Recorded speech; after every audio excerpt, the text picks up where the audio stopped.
প্ৰথমতে আপোনালোক সকলোলৈ হোলীৰ অশেষ শুভেচ্ছা জনালোঁ আৰু আজিৰ ভিডিঅ'টোত আপোনালোকক দেখুৱাম আমাৰ বঙাইগাঁৱত ক'ত কেনেদৰে হোলীৰ বাবে কি কি বিশেষ আয়োজন কৰা হৈছে তো ভিডিঅ'টো চাই থাকক এতিয়া। এইটো হৈছে পুৰণি বঙাইগাঁৱৰ শ্ৰী শ্ৰী ৰঘুনাথ মন্দিৰ আৰু ইয়াত যোৱা 7 মাৰ্চৰ পৰা আৰম্ভ হৈছে শ্ৰীকৃষ্ণৰ দৌল মহোৎসৱ।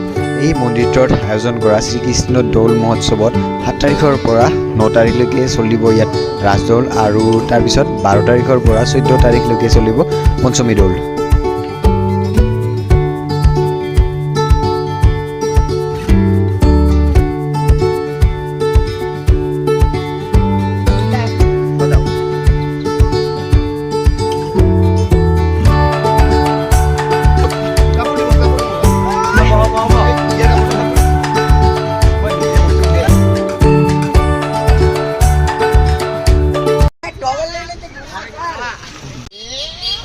इंडिया पाकिस्तान लगा दिए था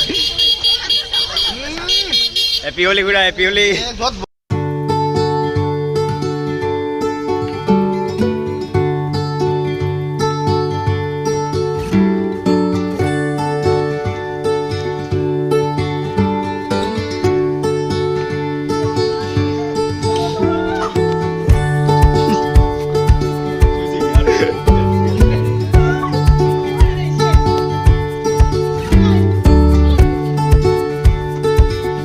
আমি আহিলোঁ পুৰণি বঙাইগাঁৱৰ ৰঘুনাথ মন্দিৰৰ। এইটো হৈছে ৰঘুনাথ মন্দিৰ আৰু এইফালে প্ৰগ্ৰামৰ বাবে ষ্টেজ বনোৱা হৈছে আৰু ইয়াত আয়োজনবোৰ কৰা হৈছে। অলপমান চাই আহক।